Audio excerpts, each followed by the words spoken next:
Assalamualaikum warahmatullahi wabarakatuh. Perkenalkan, nama saya Nadia Ulia Rahmatika, NIM 119009009 dari program studi Ilmu Al-Quran Tafsir semester 5 kelas A. Nah, pada video kali ini saya ditugaskan untuk memenuhi ujian akhir semester dengan menjawab 4 pertanyaan pada mata kuliah Dunia Islam Kontemporer. Nah, untuk pertanyaan kedua yaitu jelaskan mengapa setelah zaman kegelapan pandangan hidup barat cenderung anti agama atau anti Tuhan.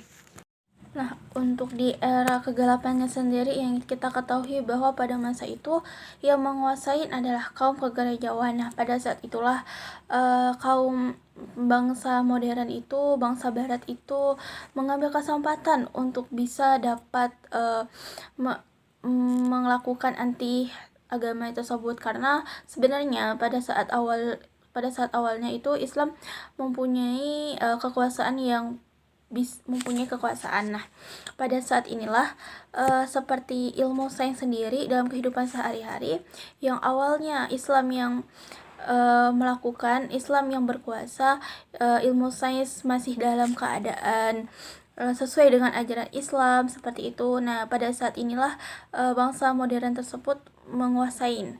Nah, di sini ia menguasain bahwa kehidupan di ilmu sains sendiri ataupun di kehidupan sehari-hari yang mengetahui yang berkuasa seperti itu adalah manusia itu sendiri. Jadi tergantung dari manusianya sendiri mau seperti apa. Nah, di sini keterkaitannya ataupun kekurangannya di sini yaitu tidak saling menghargai atau tidak saling menghargai sesama makhluk hidup seperti binatang, tumbuhan dan lain-lain seperti itu. Untuk soal yang ketiga yaitu beberapa ideologi kontemporer yang masuk ke dunia Islam adalah relativisme kebenaran, anti-otoritas, pluralisme agama, dan gender. Jelaskan apa yang maksud dari masing-masing istilah tersebut dan bagaimana sih hubungannya dengan perubahan pandangan barat tentang konsep Tuhan. Nah, yang kita ketahui bahwa relativisme kebenaran bahwa yang kita ketahui relatif ya, bahwa seperti ini contohnya itu seperti relativisme budaya. Jadi tidak ada satu daerah pun atau tidak ada suatu hal pun budaya pun yang sama di setiap daerah walaupun berbeda daerah. Jadi di dalam sini yaitu budaya kita itu mempunyai berbagai macam budaya. Nah, maka relativisme kebenaran, maka tidak kita tuh di sini udah saling untuk bisa menerima satu sama lain, dan ini nih merupakan salah satu dari anti otoritas. Untuk soal yang keempat yaitu salah satu respon serius terhadap perkembangan wacana kontemporer di dunia Islam adalah gagasan Islamisasi ilmu pengetahuan kontemporer. Nah, untuk Islamisasi ilmu pengetahuan sendiri itu merupakan suatu kebutuhan untuk Islam pada saat ini. Untuk Islamisasi sendiri yang kita ketahui bahwa ilmu itu ilmu dalam Islam yang kita ketahui.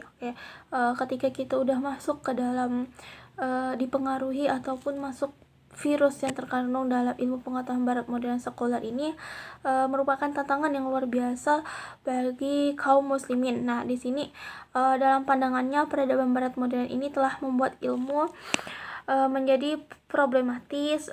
Selain itu telah salah memahami makna ilmu sendiri.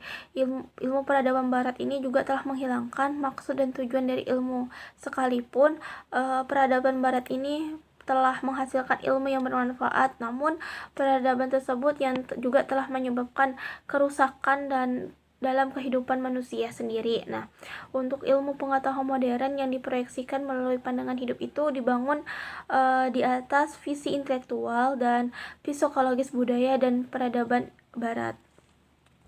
Untuk nomor 1 yaitu perkembangan wacana kontemporer di dunia Islam tidak bisa dilepaskan dari pandangan hidup barat modern dan postmodern. Nah, apa yang kalian ketahui tentang ini? Nah, di sini saya akan menjelaskan tentang modern sendiri atau modernitasnya sendiri. Nah, pada dasarnya yang kita ketahui bahwa modernitas itu yaitu cara berpikir yang dimana itu merupakan rasional dan empiris yang diaplikasikan ke dalam kehidupan sehari-hari di dalam berbagai bidang kehidupan masyarakat juga.